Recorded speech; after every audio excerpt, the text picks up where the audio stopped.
happy afternoon po sa lahat ng mga kababayan natin at sa lahat ng mga fellow subscribers ko, mga silent viewers at sa lahat ng mga kasikap natin dyan. Magandang hapon po sa inyong lahat. So ayan mga kasikap, nandito po tayo sa dulo ng Section 5 ng Skyway Stage 3. Ito po yung NLEX Footbridge. At yung nakikita po natin, ayan po yung on-ramp o prop, no? So dito sa kaliwang bahagi natin, ito po yung mga galing south patungo po dito sa norte. At dito sa kanang side natin, ito naman po yung mga galing norte patungo po doon sa south, no? So ayan mga kasikap, bago po natin videoan yung buong paligid, maging dito sa likod natin yung Sanalex, ayan, umiling po muna ako na sana pakilike po muna ng video na ito. At sa mga kasikap natin na hindi pa po nakapag-subscribe sa munti kong channel, click lang po natin yung subscribe at yung notification bell icon. Maraming salamat po. Sinimulan ko to, walang naniniwala sa paligid ko. Ano?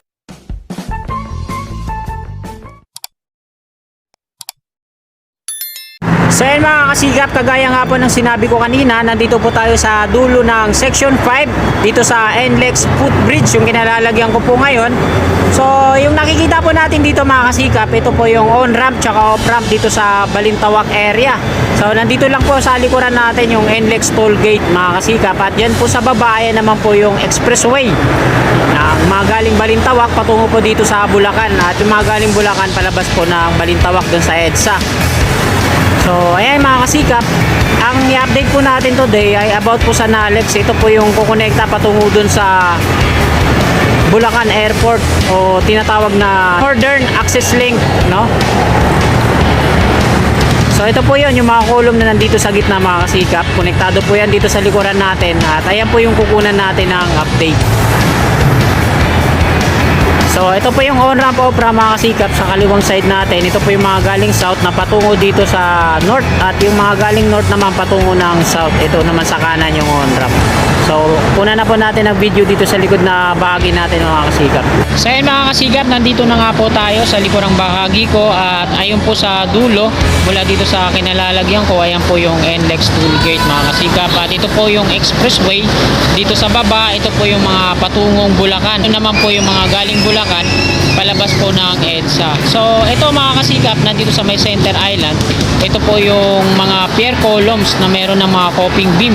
Ito po yung sa Sanalex o Northern Access Link Expressway na kauna-unahang expressway na kukonekta po sa Bulacan Airport. In case na maging operational na yung Bulacan Airport mga kasikap, ito po yung kauna-unahang expressway na magiging daanan po ng mga kababayan natin in case na doon po sila nakapag-book ng flight, no?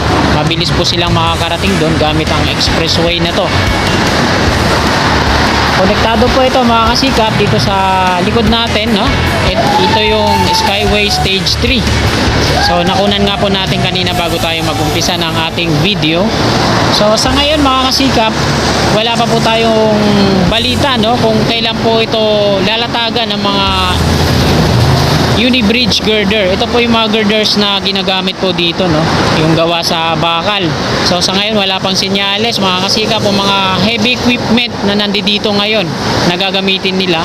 So dahil nga po SMC ang contractor na humahawak po dito, mga pribadong kumpanya po, hindi po nila pinapublish yung mga plano po dito, no, kung kailan ulit uumpisahan o kailan itutuloy yung proyekto na to, dahil nga po sa pribado sila at ayaw nilang i-publish o malaman ng mga kababayan natin at sa lahat ng mga vlogger na nagko-cover po dito.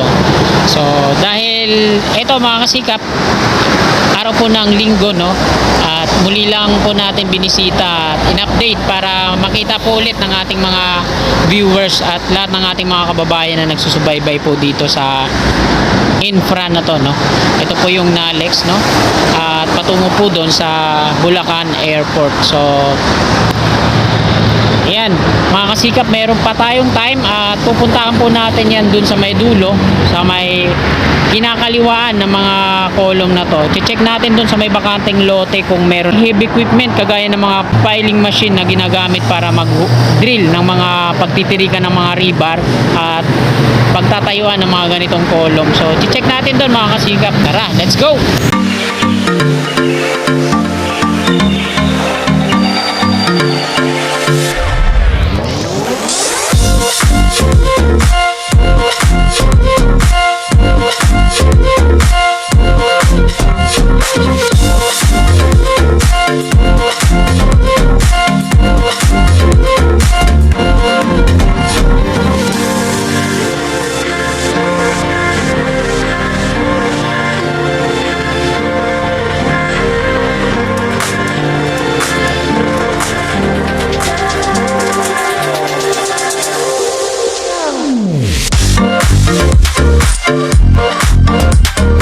So ito na yung pinakalas na column mga kasikap ito.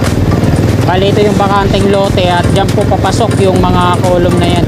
Yung construction ng NLEX sa SLEX.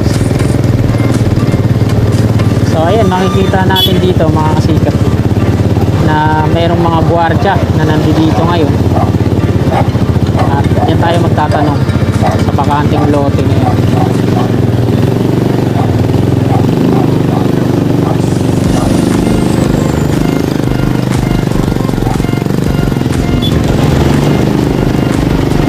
Bossing, pwede magtanong?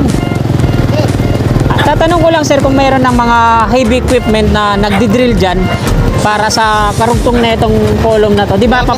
Wala pa. Wala pa. Siguro mga ano ba yun? Sunod na Buwan? Taon? Taon no? Kala ko kasi... January. Pero dito ang daan yan sir, di ba? Papasok doon.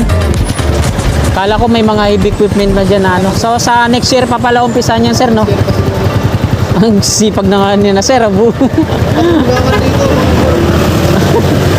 Bakanteng lote talaga to sir no? Mayari na ito mga... Si ano? Si mayari na ito sir?